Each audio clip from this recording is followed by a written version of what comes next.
On the 26th of August 1346, south of the port town of Calais in northern France, an outnumbered English army, commanded by King Edward III of England, confronted the forces of King Philip VI of France. As the fighting raged, the English right flank was furiously assaulted by the French. Despite the immense odds, and after being thrown to the ground and nearly losing his life in the fighting, it was the 16-year-old son of the English king, Prince Edward, who rallied their forces and beat back the French. Victory at the Battle of Crecy was only the beginning of the remarkable career of Prince Edward. Who was he? How did he contribute to the 100 Years' War? And why did he never become King of England? This is the story of Edward, the Black Prince.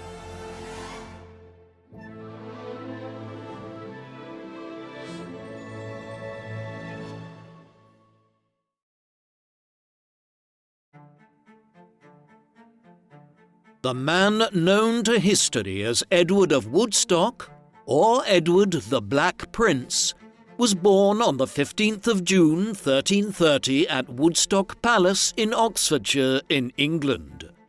The origins of the name the Black Prince are not known for certain. Prince Edward was not called by this name when he was alive. Rather, it was adopted during the Tudor era over 100 years after his death. Some speculate that the name arises from the black armour he was said to have habitually worn into battle, whilst others claim that it was derived from the dark reputation he garnered by engaging in scorched earth campaigns or chevauchee across France during the 100 Years' War. A third theory is that this name comes from his coat of arms, which depicted 3 ostrich feathers set against a black background. The Black Prince's father was King Edward III of England, the son and heir of King Edward II. Edward III became king in 1327 at the age of 14 after his weak and unpopular father was deposed by his wife Isabella and her lover Roger Mortimer, a powerful English noble who, along with Isabella, organised an uprising while in France and invaded England in 1326, rapidly supplanting Edward's government. Edward II's great mistake was to grant excessive power throughout his reign to a series of court favourites such as Piers Gaveston and the Despencer family, actions which ultimately cost him his throne and his life in 1327. The Black Prince's mother was Philippa of Hainault, the daughter of William I, Count of Hainault. She was Queen of England from the date of her marriage to Edward III on the 24th of January 1328 until her death on the 15th of August 1369. Edward and Philippa would ultimately have 13 children, of whom Prince Edward was the eldest. When Edward was born in the summer of 1330, his father was still basically a puppet of his mother and Mortimer. They had managed to overthrow the unpopular Edward II in 1327 and then seized control of England, with Isabella's teenage son being king in name only at first. However, Edward III soon showed that he was nothing like his father in terms of his political and military abilities. It was the birth of his son and heir, Edward of Woodstock, that galvanized the king to move against the increasingly unpopular Mortimer and Isabella. On the 19th of October 1330, Edward III raided a castle where the couple were residing in Nottingham and captured them. On the 29th of November, Mortimer was executed, while Isabella was placed under house confinement and banned from all political activity. Edward's decisive reassertion of royal power was welcomed by the English nobility. The young king immediately resolved to wage war on the Scots to avenge the humiliation of the Battle of Bannockburn in 1314, through which Edward II had lost control over Scotland. Edward III's well-trained army secured a complete victory over the Scottish forces at the Battle of Halidon Hill on the 19th of July, 1333. Edward was received as a hero on his return to England. Thereafter, he was determined to rebuild England's might as it had existed in the time of his grandfather, King Edward I, or indeed in the days of King Henry II in the 12th century, when the English king had ruled over most of northern and western France as well. In this task of royal renewal, his eldest son would become an able participant. Details of the early life of Edward of Woodstock are scarce. He was made the Earl of Chester in 1333, his first title, and was brought up in the surroundings of a magnificent court where feasting and celebration were abundant. The young prince was dressed in fine silk clothes and given a personal tailor. However, the prince's father also wanted to ensure that his heir could perform his duties as a military ruler as well one day. To this end, the prince received his first suit of armour at the age of 7, and from the age of 13 participated in the numerous chivalric tournaments held by the king. The first decade of his reign saw Edward III embroiled in further conflict with the Scottish king, David II, leading multiple campaigns in the Scottish borderlands following Halidon Hill. However, his thoughts soon turned towards England's greatest enemy, France, and in 1337 Edward launched what would become known as the 100 Years' War, the conflict in which the Black Prince would establish himself as one of the great military leaders of the medieval period.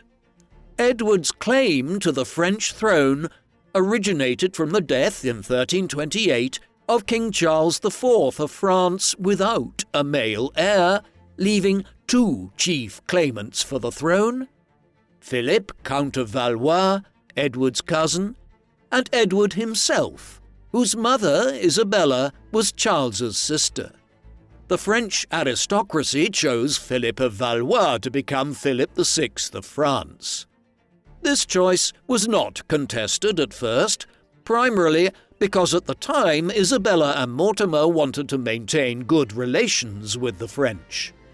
Indeed, even when Edward took personal control of England late in 1330, he maintained cordial relations with Philip as he dealt first with the Scots in the years that followed.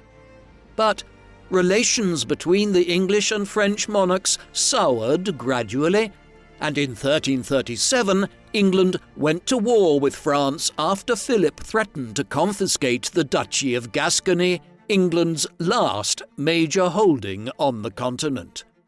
At first, Edward went to war exclusively over the Gascony issue, but early in 1340, Edward extended the cause for war by publicly asserting his claim to the French crown. Thus, the war that would rage on and off down to 1453 was over England's right to the French throne, but also the effort to reclaim territories like the Duchy of Normandy that England had lost back in the early 13th century. Edward's initial plan in the war was to draw the French forces into a decisive battle. Thus, he invaded northern France in the autumn of 1339, using scorched earth tactics to devastate the countryside. However, King Philip refused to meet the English in open battle and withdrew his forces into defensive positions, forcing Edward back to Flanders without a victory. It was there that he formally declared his claim to the French throne in January 1340 in the city of Ghent.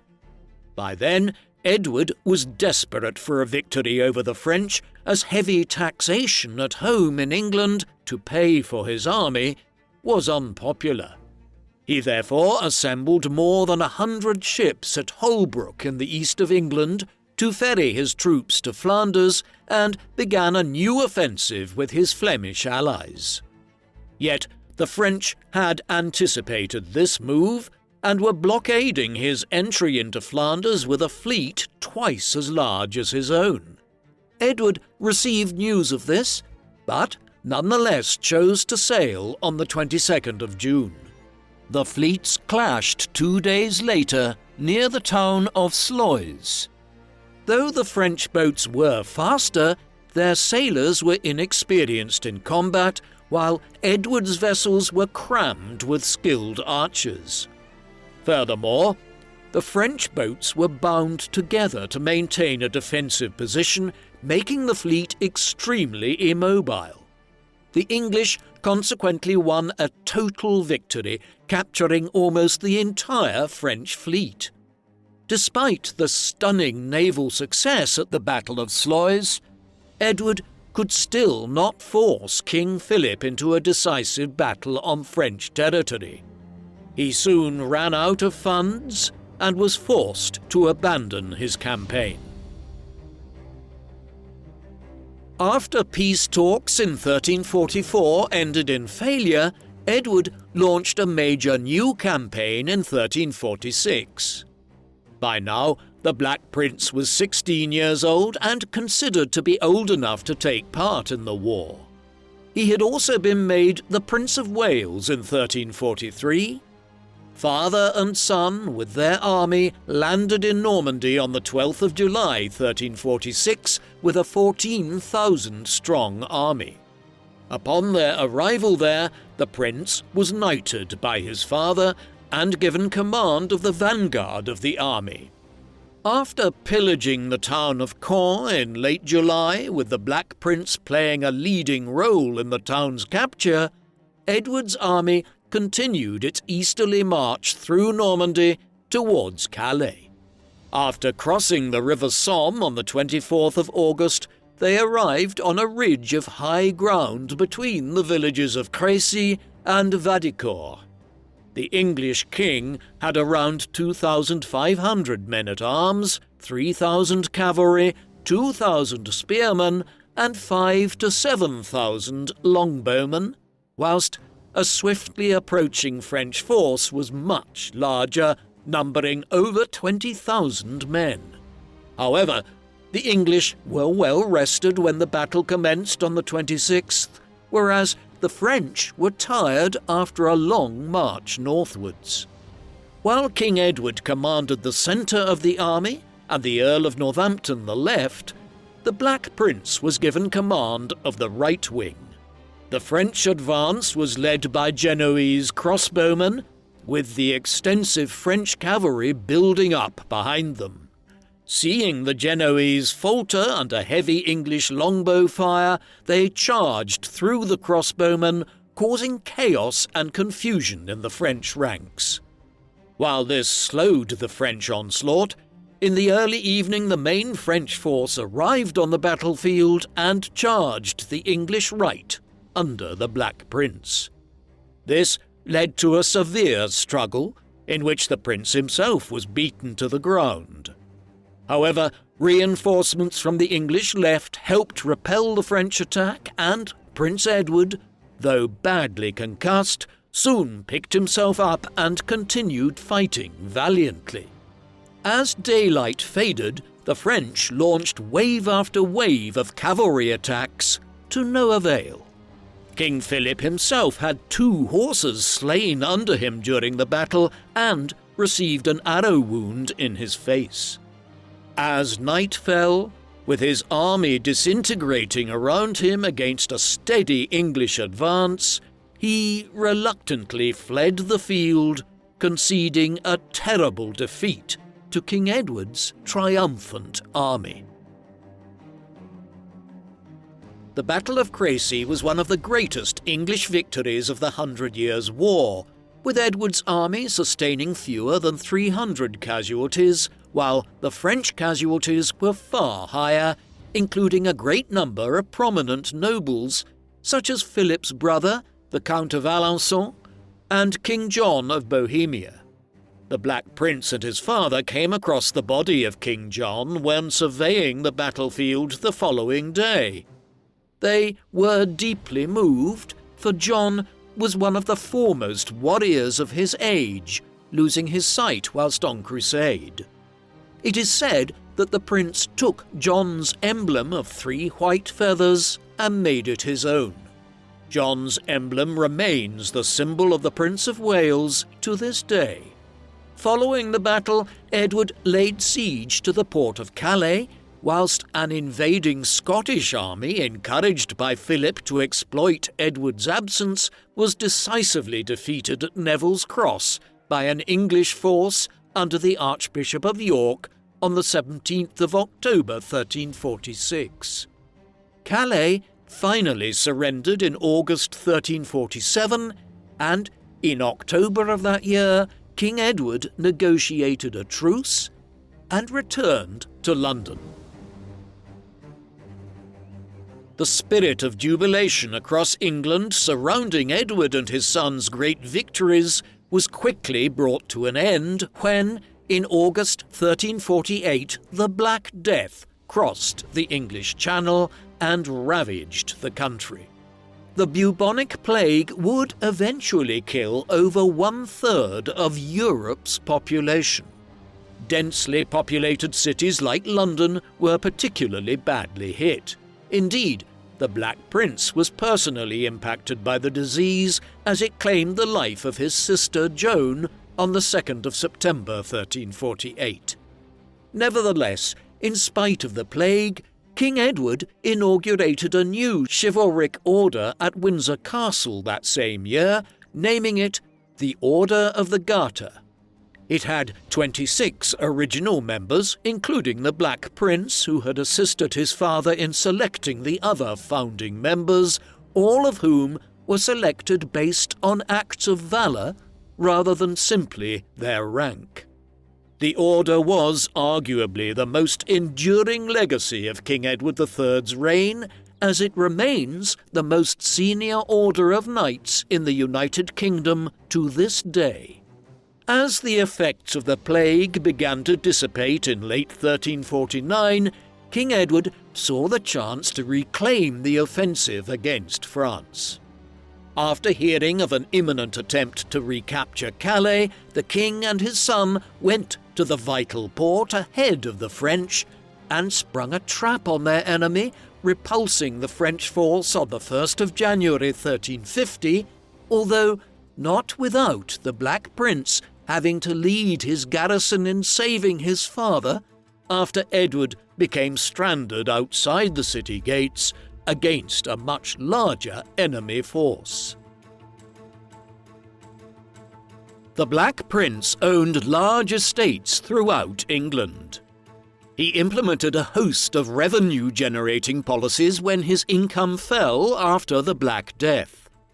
During the crisis, he showed himself to be a fair landlord, instructing his revenue official in Cornwall in 1351 to deal equitably and rightly with his tenants and to protect them from oppressions and extortions. Furthermore, after local unrest in Cheshire in the summer of 1353, the prince travelled to the county himself, holding judicial sessions to settle grievances. He also agreed to grant Cheshire a Charter of Liberties. This successful management of his lands aside, the Black Prince was also gaining a reputation as an overly indulgent spender, constantly living beyond his financial means to fund his extravagant lifestyle. This being said, it should be noted that the prince's extravagance was not mindless spending. In medieval England, great lords needed to be generous in feasting and gift-giving to recruit men into their service and maintain their allegiance.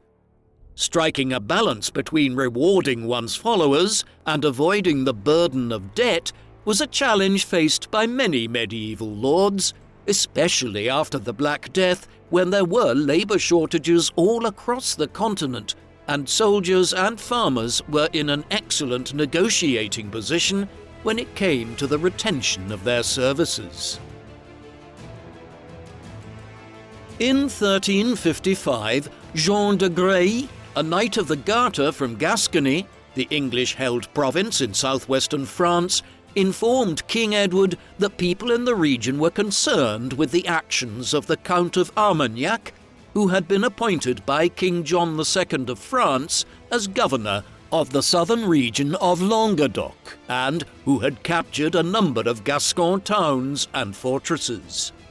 Edward was keen to resume the offensive against France, and his great council decided that the Black Prince should lead an expedition from Gascony to secure the province and punish the Count of Armagnac.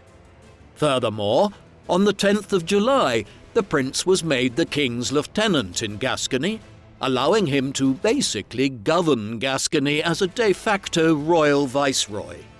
He was given an army of 2,600 men to be bolstered by Gascon soldiers.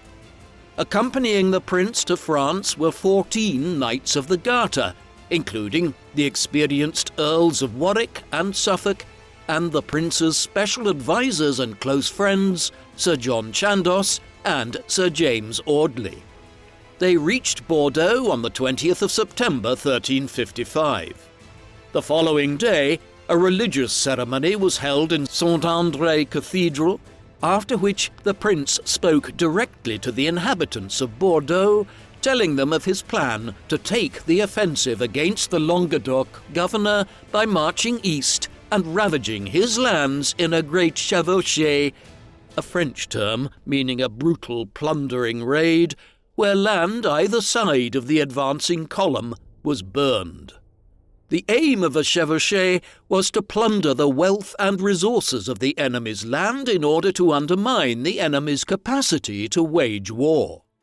With the Gascon contingents joining his army, the Black Prince's force reached around 8,000 men, and on the 5th of October they set off from Bordeaux following the River Garonne and entering Armagnac's lands on the 12th of October, where the troops began burning and fires soon raged for many miles around the army. Though Armagnac was in command of a larger force than the Anglo-Gascons, he did not want to risk battle against the Black Prince's experienced men. Instead, he gathered his army in the fortified city of Toulouse and destroyed the bridges over the Garonne and Ariège rivers, hoping the raid would fizzle out or come to a halt before the rivers. On the 28th of October, the prince reached the Garonne, south of Toulouse. The prince had been informed by local guides in his service that the stream could be forded. As such, he led his army across the river. This audacious move greatly boosted the morale of his men while causing panic amongst Armagnac and the French, who assumed the prince would turn back before the rivers. Instead, his army now marched east through the Languedoc, a region totally unprepared for the carnage that bore down upon them. The army reached the major town of Carcassonne and razed its outer settlements to the ground on the 6th of November, and then continued on to Narbonne, which was occupied on the 8th of November. The prince's troops had now covered 250 miles since leaving Bordeaux and were within sight of the Mediterranean Sea. Edward ultimately decided to return to Gascony before the winter weather set in. The prince's army recrossed the Garonne on the 20th of November, and after receiving reinforcements, the Count of Armagnac finally left Toulouse. He shadowed the Anglo-Gascons as they moved west, much to the fury of John II, the French king. On the 28th of November, the prince arrived back on Gascon soil and spent Christmas at Bordeaux amid great rejoicing and celebration, for the expedition had been a clear success. Many Gascon lords who had joined the French now rallied to the English cause, as Armagnac's failure to protect his vassals' lands had been brutally exposed. The chevauchee of 1355 further demonstrated the Black Prince's military skill. As news of its success arrived to England, Edward III sensed an opportunity to launch a wider offensive against his enemy, as King John II was facing a crisis in his relations with the French nobility, originating from John's arrest of the powerful aristocrat Charles of Navarre and other Norman lords at a dinner party in Rouen, when he threw Charles in jail and executed 4 nobles, causing Normandy to rise in revolt against the French king. To exploit this situation, King Edward sent a small force under the Duke of Lancaster to Normandy at the beginning of June 1356 and urged the Black Prince to march north to link up with Lancaster's army in order to attack John II's son, the Count of Poitiers, who was charged with the defence of France south of the Loire River. The prince was delayed in his expedition by a resurgent Count of Armagnac, whose incursions into Gascony forced the prince to leave 2,000 of his 8,000-strong force in the duchy to defend it before he began his march on the 4th of August, moving north through France and devastating the lands as they went. As the prince neared the Loire River, he began to realize the serious danger his army was in, as Lancaster had ended his Normandy campaign in the face of a much larger French force, whilst John II was building an immense army at Chartres. Moreover, while John remained unpopular with the French aristocracy, they now rallied to him out of fear of the Black Prince. Thus, the king was able to assemble a force more than twice the size of the prince's, who now became desperate to locate and link up with Lancaster's army. On the 7th of September, the prince's army reached the Loire and the suburbs of Tours, aiming to join Lancaster, who was just 70 miles away on the north bank. However, heavy rains soon made the swollen river impassable, and after receiving news that John's army was advancing towards him just 20 miles away, the Black Prince ordered a retreat, whilst Lancaster withdrew into Brittany, leaving the Black Prince to fend for himself. With both armies moving south, the French had managed to overtake and cut across the English line of march and were now west of their enemy near Poitiers. It was clear that a major confrontation was imminent, but while the prince led about 7,000 men, King John had over 20,000 men with him.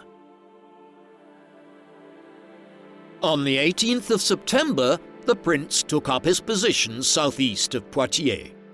His forces occupied a ridge of high ground, while his flanks were protected by thick woods on one side, with wagons from the baggage train used to shield his flanks further. The prince placed Warwick and Oxford's division on his left, Suffolk and Salisbury's on his right, whilst he commanded the centre. His longbowmen were placed on the wings of the army. On the morning of the 19th, King John and the French had arrived. He formed his army into 3 divisions, led by the Dauphin Charles, John's brother Philip, the Duke of Orleans, and himself. At 7:30 a.m., the prince gathered his carts and moved them in a southern direction as if he were retreating. The feint worked, and the French cavalry charged the English line. This charge met with initial success as the armoured French horses resisted the prince's archers and crashed into the Anglo-Gascon. However, after repositioning to the side, the English archers targeted the horses behind the front line to devastating effect, destroying the momentum of the French assault. The cavalry that had broken through the defences were surrounded and cut down. The English then attacked the exhausted French men-at-arms through the hedges and spilt around the flanks of the French line, forcing them to retreat after 2 hours of bloody fighting. The strongest French division under King John now began to advance. While this presented a grave threat, the Black Prince launched a surprise cavalry charge directly at the French line while also sending a mounted force on a large flanking manoeuvre to fall on the French left. A melee ensued, with both sides taking casualties. But then the Gascon reserve force crashed into the French left flank, causing widespread panic in John's ranks. The English archers, having expended their arrows, threw down their bows and launched themselves into the battle. With contingents of the French army now fleeing, the French king was surrounded and captured by the English. On the evening of the 19th of September, the French dead stood at 2,500 men-at-arms, while the king and dozens of notable lords were captured. From the jaws of defeat, the Black Prince had snatched an improbable and total victory. The captured King John was treated respectfully by the Black Prince, who waited on his table on the evening after the battle and praised the king's valour and bravery. If the central tenets of medieval chivalry were bravery in battle and respect for one's enemy, then, at Poitiers, the Black Prince had demonstrated why he would be remembered in history as the embodiment of a chivalrous warrior. The Anglo-Gascon army returned to Bordeaux on the 5th of October to great public jubilation.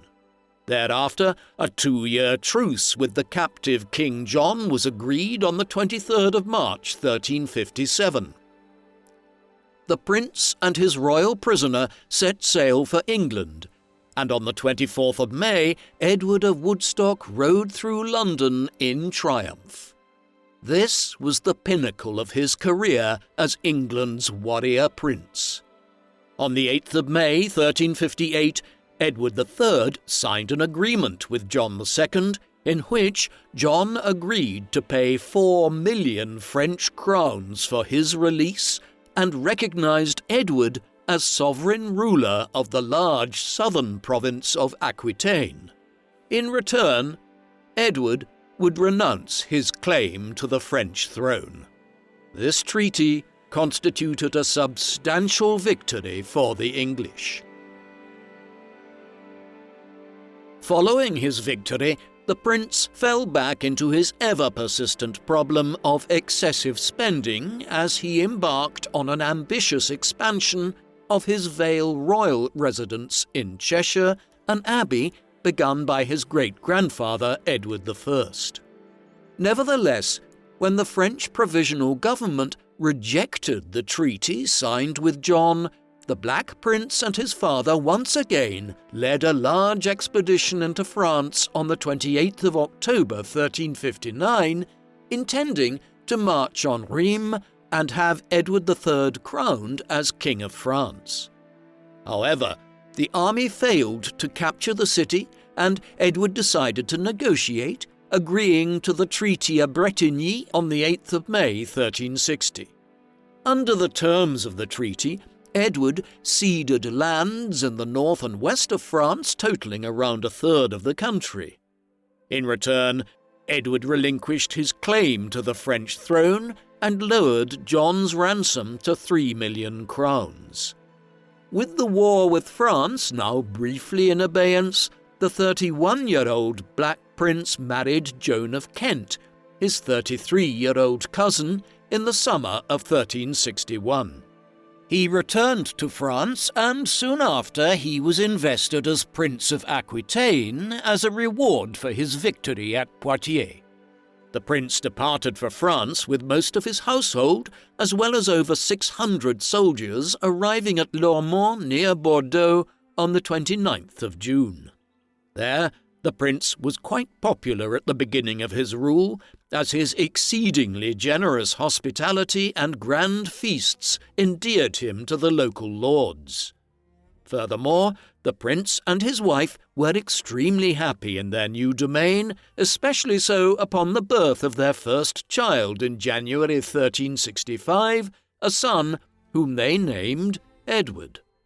In addition, in a meeting of the three estates, the representative body of Aquitaine, in September 1365, the prince showed himself to be willing to listen to the grievances of his subjects and act to redress them, working to reduce lawlessness in his lands, after hearing complaints of marauding brigands and feuding lords. Meanwhile, France had a new king. John II had died in April 1364.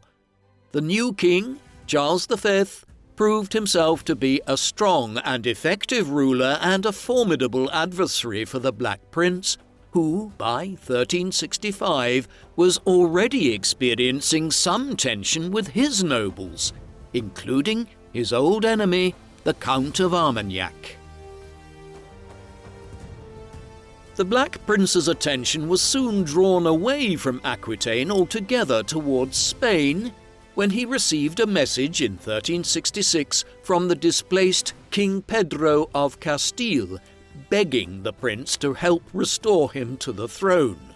The 32-year-old Pedro had succeeded his father, Alfonso XI, as the sole child of a loveless marriage to Queen Maria of Portugal, but his father preferred his mistress, Leonora de Guzman, with whom he had multiple children who he showered with honour and affection, whilst isolating Pedro, who forged a strong resentment towards his half-siblings, especially the eldest, Enrique of Trastamara. As king, Pedro was a valuable ally of Edward III, as Castile had emerged as the most powerful state in the Iberian Peninsula. Then, in 1366, Pedro was removed from the throne by his bitter enemy Enrique in an invasion supported by Charles V of France.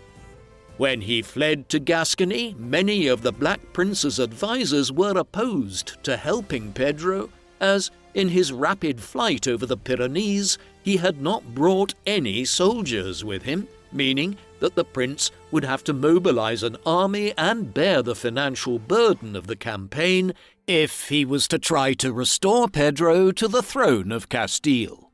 Furthermore, Pedro was widely considered to be an unstable tyrant, one who had also been excommunicated by the Catholic Church. Despite his reservations about Pedro, the English were wary of allowing Castile to come under French influence and were determined to uphold the Anglo-Castilian alliance. Therefore, Edward reluctantly agreed to help restore the Castilian king on September 23rd, 1366, on the condition that Pedro swear an oath to reform how he ruled if he was restored to power in Castile, and to also repair his relations with the Church. After the birth, on the 6th of January 1367, of the Black Prince's second son, Richard, who would later become King Richard II of England, the prince left Bordeaux to join his assembling army of over 6,000 men in the foothills of the Pyrenees. Then, on the 14th of February 1367, the prince's vanguard under Sir John Chandos crossed the Pyrenees, followed on the 20th by the prince, with the main body reaching Pamplona, the capital of Navarre, on the 23rd of February. As the prince's army reached Vittoria, it suffered under harsh weather and a lack of provisions. While encamped around Vittoria, it was ambushed on the 25th of March by a Franco-Castilian force under Enrique, losing hundreds of men. However, this shock spurred the prince into action, and after retreating into Navarre, he marched south on a new route. On the 3rd of April 1367, the two armies would meet on an open plain a mile east of the town of Nájera. Though the exact sizes of the armies are disputed, it is likely that Enrique of Trastamara held the numerical advantage, but the Black Prince had the element of surprise. He shielded his advance behind a ridge and appeared unexpectedly with his army on Enrique's left flank. The surprised Castilians and French launched a poorly coordinated cavalry charge, which was shot down by the Anglo-Gascon archers. Enrique's Spanish soldiers were not accustomed to the devastating effectiveness of the English longbow, which broke the advancing infantry in similar fashion, and the prince, seeing the enemy's distress, charged with his mounted soldiers to rout the Spanish and French troops. The Battle of Nájera was another complete victory for the Black Prince, whose army inflicted heavy casualties on the Spanish, whilst sustaining very few casualties themselves, much to the delight of Edward III. Despite this, the Black Prince was soon frustrated to learn that Enrique had escaped to France to be shielded by Charles V. On the 2nd of May at Burgos, Pedro was informed that the campaign to restore him to his throne had cost over £400,000, and that the English crown expected to be reimbursed. Although Edward intended to remain with his army in Spain to ensure the debt was paid, an outbreak of dysentery hit the army in August. It was almost certainly at this time that the prince himself was struck with the sickness, from which he would never fully recover. As the disease spread, the Anglo-Gascons marched back across the Pyrenees and returned to Bordeaux in early September 1367. By autumn of 1367, Pedro's failure to repay his debts left the Black Prince on the verge of bankruptcy, with most of his army still unpaid. The prince was accordingly forced to resort to taxing Aquitaine, introducing a property tax known as the fouage, which was approved by the estates in January 1368. A cohort of noblemen, led by the ever-difficult Count of Armagnac, denounced the tax as oppressive and refused to allow its collection on their lands. Following his Spanish expedition, many of the prince's political strengths were fading, as he now lacked the financial means to maintain loyalty through his generosity and gift-giving, and his personal charm was greatly diminished by debilitating sickness, which continually plagued him from the summer of 1368.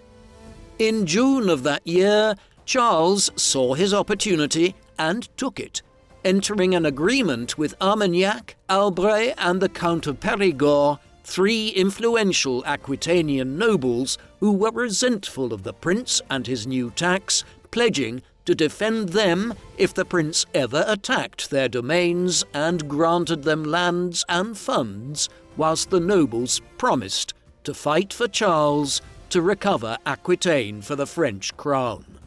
As the prince's health worsened, his hold over Aquitaine became ever more precarious. Edward III, whose energy and decisiveness had declined with age and ill health, failed to provide the prince with adequate financial resources and had dithered, whilst Louis, Duke of Anjou, brother of Charles V, began raising troops in southern France in coordination with the rebellious nobles to threaten the prince's authority. Furthermore, the prince's position was further weakened when Enrique of Trastamara reconquered Castile and killed Pedro in March of 1369, placing a French ally directly south of the prince's lands. In June 1369, following months of tension, war broke out once again between England and France, and Edward III sent a small force under the Earls of Cambridge and Pembroke to assist the Black Prince. Charles, meanwhile, had saved prudently throughout his reign and had large funds with which to supply the rebellious lords as towns and castles in vulnerable eastern Aquitaine began to fall to the French. As he remained crippled by illness, to add to the prince's woes, he began to lose some of his closest military companions.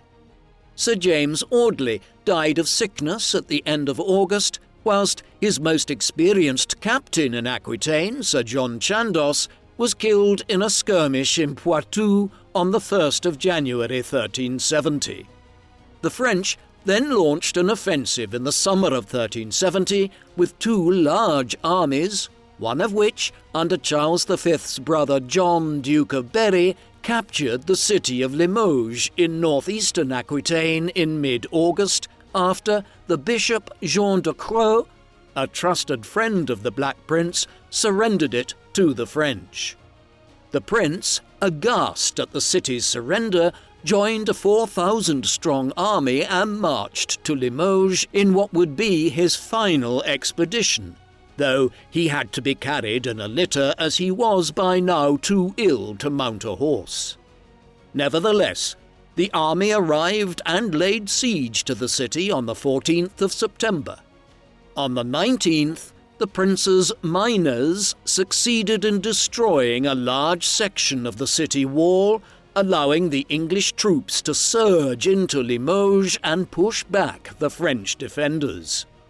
The city was pillaged and burnt by the retreating French and advancing English, and when the Bishop of Limoges was brought before the prince, he was told that he deserved execution, although he was ultimately spared. The recovery of Limoges was an important victory for the English, but it was clouded by the news that the Black Prince's eldest son, Edward, had died from the plague just days after the fall of Limoges. This devastating news, combined with his own illness, made the Black Prince resolve to leave Aquitaine and return to England. The capture of Limoges became infamous as the French chronicler Jean Froissart wrote an account of it in which he claimed that the prince's forces indiscriminately killed a large part of the civilian population after the city fell. Froissart's account was largely fabricated. While there was substantial property damage, casualties were limited to around 300 people, not the 3,000 that Froissart suggested. Nevertheless, this story of the capture of Limoges stained the prince's reputation. In early January 1371, the prince and his household sailed to England. He spent much of the remainder of his life at Berkhamsted Castle, having left his brother, John of Gaunt, in charge of the worsening military situation in Aquitaine. By the time a year's truce was signed in June 1375, England's holdings in France had been greatly diminished. At home, old King Edward III had become unpopular as he came under the influence of his young mistress, Alice Perrers. Meanwhile, the Black Prince remained an admired figure, though his health continued to deteriorate from the dysentery he had contracted, an illness that is easily treated with antibiotics today.